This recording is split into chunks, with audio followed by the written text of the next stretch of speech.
Welcome to Just Hear Me Out, a podcast about love, life, and hair. I'm Barbara. I've spent over 38,000 hours coloring hair. Hi, I'm Demetra, and I've spent over 1,000 weeks with scissors in my hands. With 50 clients a week in our chairs and 22 years on our feet, doing hair is not our hobby, it's our hustle. We've navigated salon politics and then opened salon suites of our own in 2020.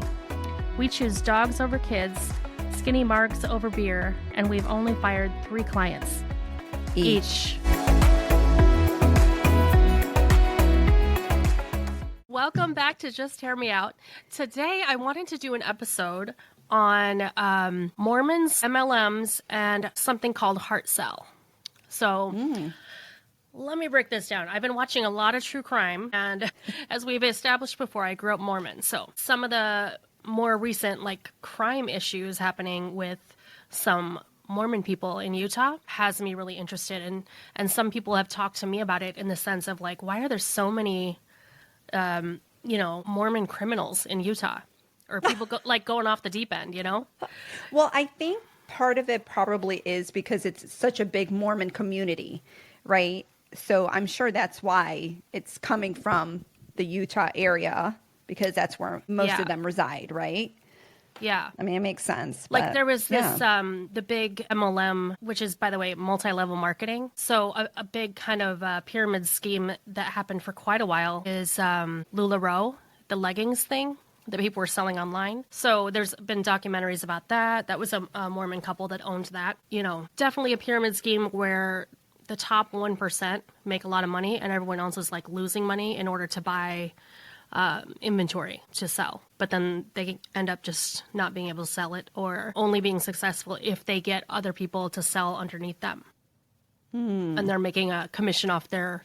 I mean, that sounds like the old school, Mary Kay, Avon. All those people use that very similar, but it is considered like a Ponzi scheme or pyramid scheme, right? Yeah. Okay.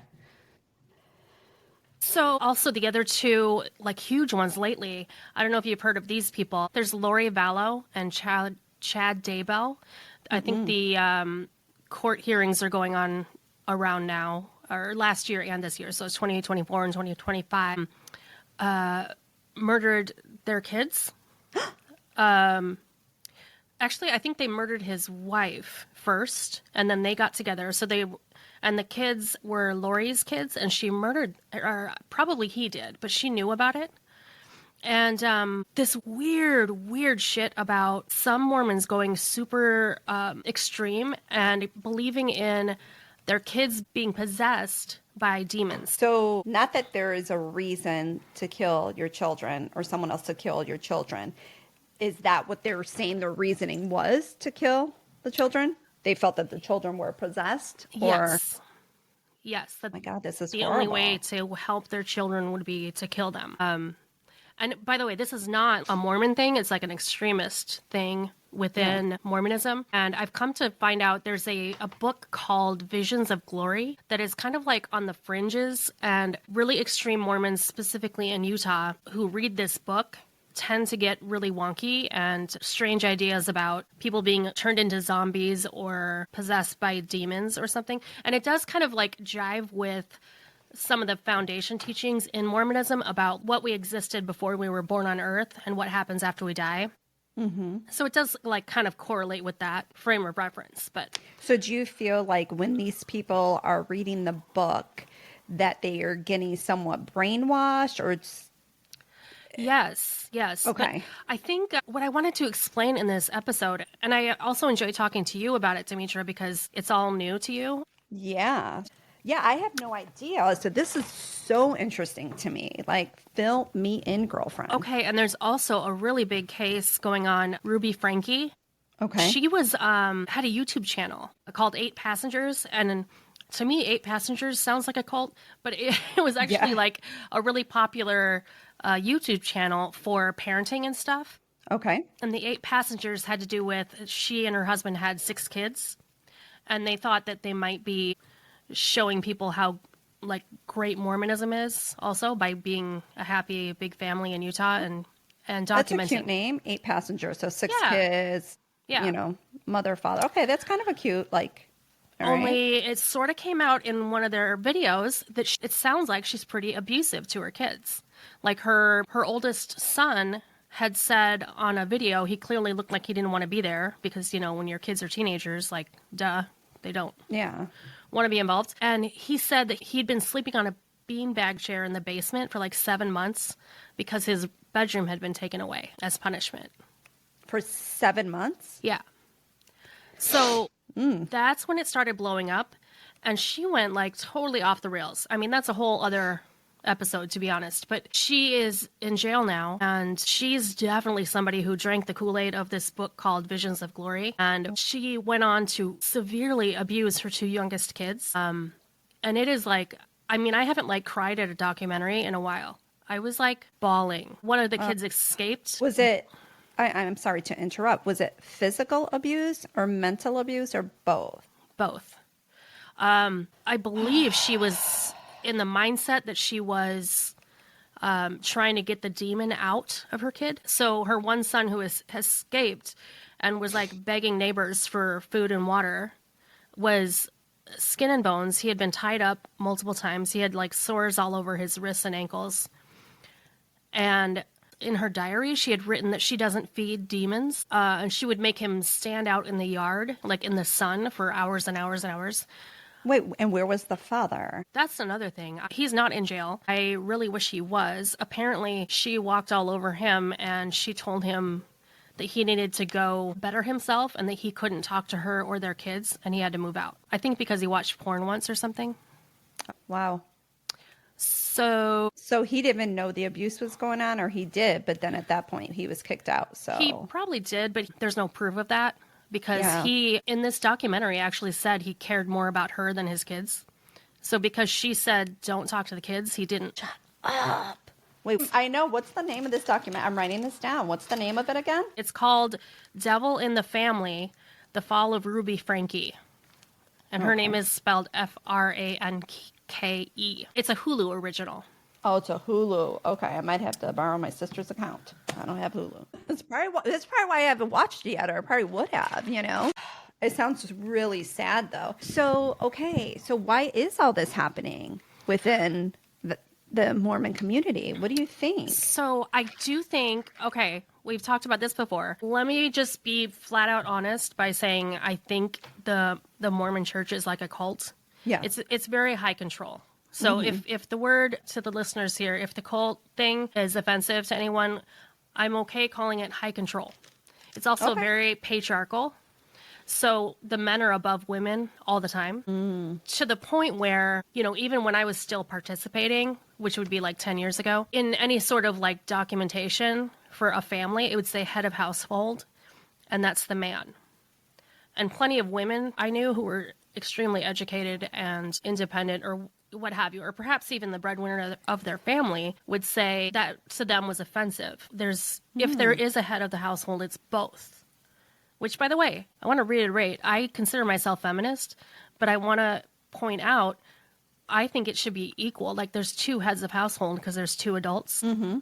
It's not that a woman should be in charge of the whole family either. Right. Anyway, I digress. I agree. So even women who have some authority in the Mormon church, for example, there's like a women's group. So the people in charge of that still have to answer to the men and can't do anything kind of on their own. So when you grow up thinking that's okay, and it's like supposed to be like your religion, right? Your beliefs and how God is and how life is. Mm-hmm. I think people are more accepting of coercion and control because it's familiar. Yeah, it's what you know. Yeah. Okay, so backtracking just a little bit here. Have you ever heard of Mark Vicente? No. Okay, he is so interesting. He's really well known these days because of the NXIVM cult. He was a whistleblower for it. That's the one where it was like a self-improvement group. Okay. And anyway, NXIVM. So he's a filmmaker by trade. Okay. And he made the film What the Bleep Do We Know?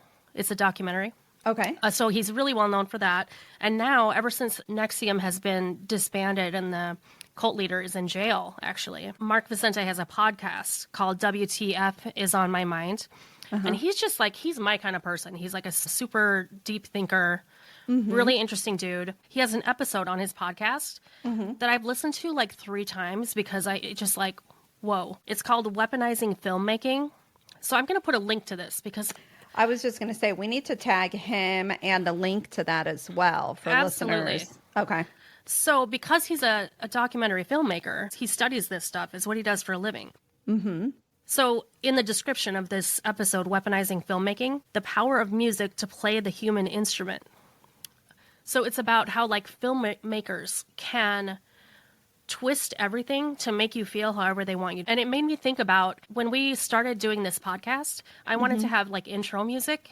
Yeah. And I remember playing some, short clips of music that we could legally use and thinking like, oh, does this sound depressing? Is this happy? Is this, because we didn't want it to be too dark. But it was like hard to decide because it's like the feel of your show, right? Yeah. So he talks all about that, the major chords and flat chords and sharp chords and like what kind of emotion those elicit. And I wanted to point out my dogs, when there's something scary on TV, right before it happens, it usually goes dun, dun, dun. Yeah. The dogs, their ears go up and one of them starts to shake. And I'm like, how did the dogs even know? Well, my dog that had passed away, Vinny, and my current dog, Mia, every time I put on Law and Order, it's like, dun, dun, dun, the beginning, the Law and Order thing. They both would run to the couch and get on a specific part of the couch and like fold their hands and they're like ready to watch. I'm going to record it one day so you can see and watch how she reacts when she hears the Law and Order sound. Yeah. Yeah. Well, and crazy. Sometimes when I'm cooking, I'll play dance music. And one of my dogs is always just like, she's like jumping and dancing. So cute. I know, but it's like the vibe of the music works for them too. Also, an example that Mark Vicente said in this episode, and I totally recommend people listening to this whole episode that he has, Weaponizing Filmmaking. So he talks about a little test that Alfred Hitchcock did, or experiment, if you will. He had a frame of just his face and have him like, I think with a neutral look and then smiling. So when he put a first frame being a woman playing with a child, and then the next frame was him smiling. And anybody that would look at that would think like, oh, he's a sweet man. He's touched by how the mom is with her child. Then he had the same picture, but preceding it, a woman laying on the beach or something. So someone like being a little bit sexy, and then his face and him smiling. And the perception was he's a dirty old man and he's thinking nasty things, But it was the exact same footage. Right. Even though it was just him smiling, it was whatever was put in front of him, people made judgment. Yeah. Basically. And then if you can imagine, you add music to something like that, it is very powerful. What kind of message you're putting out and driving people to, this would be coercion, right? Yeah. Eliciting an emotion very deliberately, and it works every time. Okay. So back to the Mormon thing, break down really quick the structure of how it works when you grow up Mormon. It depends where you live, which congregation you go to. So even within the same town, the powers that be that are above you create the ward boundaries. And then that ward is your group of people that you see every Sunday. And they'll have like a chapel. And sometimes there's like 3 wards that go to it. And they stagger the timing of them. And it's considered, not right or disobedient to go to a different ward than what you're assigned to. This is kind of different than like I have clients who are Jewish and how they explain to me how you decide which synagogue you go to. And some are more devout. Some are more laid back.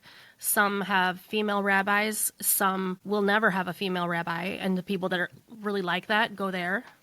So it's like you can be a little bit more flexible and have your crew of people that are like-minded. And it seems a little more comfortable. Anyway, there's this thing called General Conference with Mormons. And it's every April and every October. And you don't meet on Sunday with your ward. It's kind of like a whole weekend thing. It's 10 hours of lectures from the head of the church in Utah, in Salt Lake. So if you live in Japan, you're still watching this footage. Everybody who's Mormon has to watch this. The Mormon church owns several corporations. Mormon church could be considered a corporation itself. There's this section called Bonneville Communications, and it's advertising and marketing. Bonneville Communications has trademarked this thing. They call it HeartSell. There's this description of it, but exactly what it is proprietary information. I imagine it is everything as far as like tone, inflection, lighting, music, flowers, anything to do with a presentation. So they do the general conference. They organize how that is broadcast. I mean, this is like satellite broadcast. They were doing this since the 1960s, which is, before a lot of other people would be. So General Conference is a client of Bonneville Communications. Mm-hmm. And I remember being Mormon and thinking, how weird that every single speaker speaks the same way, or like the inflection of the sentences. Mm-hmm. And like when someone's about to speak, everything goes dark and there's like a spotlight on them and they're standing at a pulpit. It's just like always the same. And I went to BYU for school and they would have devotionals once a week. Mm-hmm. So like in the middle of the day, I think it was like 11 o'clock, you could go to the conference center and there'd be a speaker with like a spiritual message or whatever. And it was the same thing. You're in this huge arena and the lights go down. There's a spotlight on this guy and he's like talking in the same inflection. And I think like over 40, 50 years of hearing these talks, because you can go back and they're all recorded. Mm-hmm. I would think to myself, how come the prophet, like even the head of the church, every one of them has the same way of giving a speech, but it's all very, very deliberate, and people don't necessarily realize that. So it's a way of brainwashing. Yeah, they know they're using your yeah. Right. So when I heard that there was actually even a name for it, mm-hmm. I was like mind blown. That it's right because you deliberate. Knew something was going on, but you weren't sure. You're like, hold on a minute, I'm recognizing a pattern here. Yeah. Right. Yeah. Wow. The LDS Church has around General Conference this thing called the spoken word, where there's like all this music playing and someone will be speaking, motivational words or scriptures or something, and there's the music playing behind them. That's all very organized by this Bonneville Communications, as well as the Mormon Tabernacle Choir, mm-hmm. and how they put on performances. So other clients of Bonneville Communications, Boy Scouts of America, Salvation Army, American Cancer Society, Foot Locker, Wilson's Leather. Really? To name a few. And Demetra, before I give you a chance to say WTF or whatever you want to say, I just wanted to read this. This is so crazy. This is from the Bonneville Communications website. Affecting change by reaching the hearts and minds of our audiences. At Bonneville Communications, our ability to touch the hearts and minds of audiences makes us an essential resource for organizations with vital messages. For more than 30 years, our creative professionals have designed public service and direct response messages for national nonprofit organizations such as Huntsman, Cancer Institute, Boy Scouts of America, National Hospice Foundation, the Church of Jesus Christ of Latter-day Saints, and the Salvation Army. Our unique strength is the ability to touch the hearts and minds of our audiences, evoking first feeling, then thought, and finally action. We call this uniquely powerful brand of creative HeartSell, HeartSell, strategic emotional advertising that stimulates response. So they're selling God, by the way. Of course. They know exactly what they're doing. They're actually even admitting it, like, hey, and we're proud of it. We've figured out a way to get into your mind, to trick it, to get to those sensors. And the minute you see a light go down, you hear a certain phrase, you hear a specific monotone, now you're under our spell, so to speak. Yeah, it's kind of like hypnotizing. Yeah. I mean, you know what? I'm going to say that's kind of brilliant. Though. It is. It's brilliant. But I think if you have to do that in order for people to find God or to make them be part of your church or anything, then it's not legit. I don't know what the right choice of words I want to say. Yeah. It's manipulative. People should be able to make those choices on their own. I mean, you're point blank saying you're manipulating people to believe and be part of the church and to work a certain way because that's how you want it to operate. Because then you keep someone under your rule and thumb, right? Yeah. So now I'm going to say, what the fuck to that? Yeah. For sure.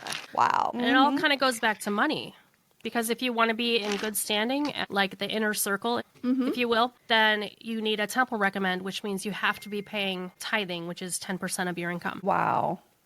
And this is interesting. Some people who are really wealthy, who are Mormon, will put all their money in the stock market and only take out what they need and only pay the 10% on what they're taking out of the market. Other people, every single paycheck, if you're living paycheck to paycheck, putting that money in. People who like collect disability will give 10% of their disability. Some people that get an inheritance from their parents who've paid tithing their whole lives will pay tithing on the inheritance.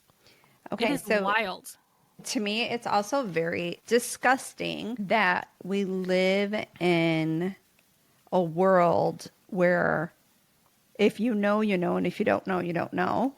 And I think that's why certain people just can't get ahead. And now this is supposed to be church related and to help you. So if those other people in the Mormon community know that, obviously they're wealthy enough and they're smart, probably educated, and know I'm only going to give 10% of living off my $10,000 a month. Why wouldn't you tell the other people that are living check to check, like, hey, pay yourself first, then give your 10%?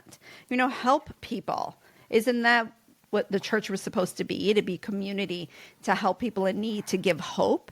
This sounds to me like it is. It's all about money at the end of the day. I don't think anybody needs a church if you want to believe in God or have hope. To each his own. There's a lot of religions out there, but that's where I think it just starts becoming just one big scam. Well, let me say this. I know plenty of really good people who are very believing Mormons, and they would say, and their opinion is, that it is the only true religion in the world, and that even if you have to lie to somebody to get them in it, then that person is still better off by being in it. Even if they're lying. Yes. See what I'm saying? Hypocrites. Yeah. So, I mean, I don't know. I'm not very big into religion or any kind of religions. And I've never like read the Bible and, you know, but I don't think you're supposed to lie. I think that's part of them. Like, thou shalt not kill and lie and be good to your neighbor. I'm sure it goes in all religions to a certain degree. So tying this all together, though, when you're a Mormon, you're taught that before you came to Earth, you were like such a good person that you were sent into a body on Earth that was Mormon. So when you're born into a Mormon family, you're taught that you're special, which is also pretty damaging, in my opinion. Very. So it's the only true religion on Earth, and because you are one of the small amount of people that are born on the earth, who are born at this point in history and born to Mormon people, that you have like this huge responsibility and you're very special. This kind of leads into MLMs, because I feel like everyone knows that if you're not really good in an MLM pyramid scheme, that you're not going to make money. But there's this underlying thing of, well, you are the special people who should make a lot of money. And by the way, one last thought about the tithing thing. My whole life, growing up, my 20s, I heard so many times at church, you can't afford not to pay tithing. Sentiment being, God blesses you for paying tithing, so you'll get more money by giving your money, which we all know is not true. You know what's interesting that you say that? Because I feel like, you know, when you scroll through social media, memes come up, or these nice, you know, sayings for the day, do good and good comes back to you, or give without expectation and it'll always come back to you. You know, and I'm a big believer that it does not, only because I know it doesn't. Been there, done that. Plenty of times I've been burned. Yeah. You know, be a good person just to be a good person, not to have any expectations. Well, why don't we just start there?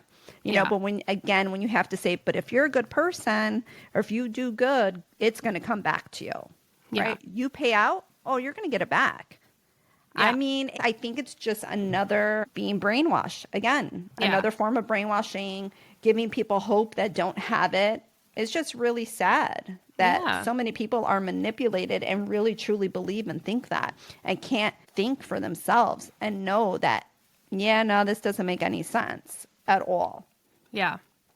Well, and it goes even further to where people believe because they're special, they deserve to be the ones making money at other people's expense. Like, they're okay with it. Do you know what I mean? And then there's this confirmation bias where it's like you pay a bunch of your money into the church. If you come into some money somehow, you think, it's because I pay tithing.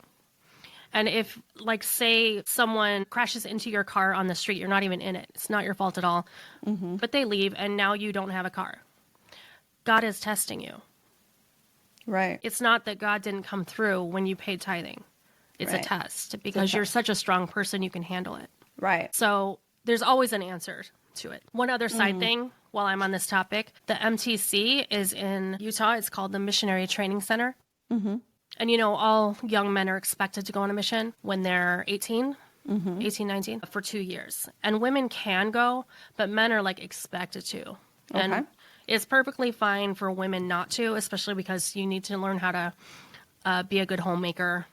And, that's kind of your place. So at the Missionary Training Center, how they teach you to convert people is like a master class in sales. They have these kids reading How to Win Friends and Influence People. Do you know that book? Oh. By Dale Carnegie. It's a popular one. And 7 Habits of Highly Effective People by Stephen Covey. These are all Mormon staples, by the way.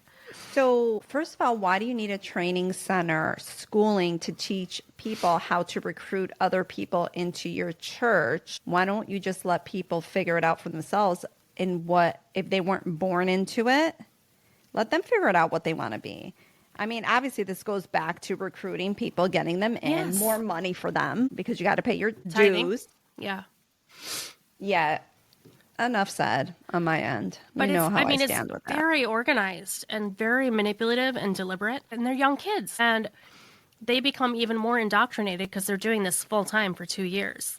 Wow. And then they later in life might learn that what they were taught is hard-pressed sales. The kind of things you learn if you're trying to be a car salesman or timeshares, where if somebody asks this question, this is how you respond with this question. Yeah. And they don't know any different because they think they're doing what they're supposed to do because that's how, right? If you're born into it. Yeah. I mean, that's what you do. Everybody has kind of their thing. You know, it doesn't mean that person's bad, but if that's all they've known their whole life, that's what they do, right? Yeah. But I think at some point, common sense should kick in. You become an adult and things should make sense and you should be able to make those decisions. But I think people don't want to face it and they just continue on because they just believe in the Kool-Aid. Yeah.